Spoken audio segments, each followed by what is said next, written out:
طبعا كل اللي متابعين تومي ولوكا عارفين انهم بيعشقوا الجبنة المثلثات حرفيا.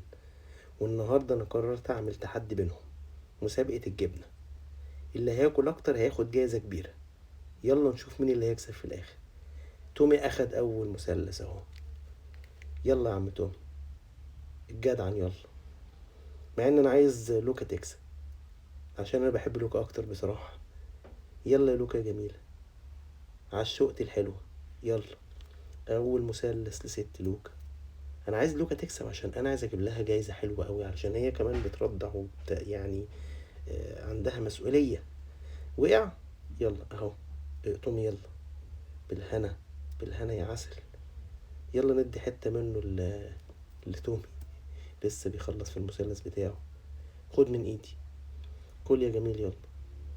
يا جماعة لو الفيديو بتاعتي بتعجبكم يا ريت تدعموني بلايك وشير وحطوا لي كومنت كده، ولو في اي اسئلة انا معاكم يعني هرد عليكم على طول. يلا يا تومي بيه. لوكا هانم، اتفضلي. ايه بتلزق؟ يلا مع بعض. يلا. هم. هم.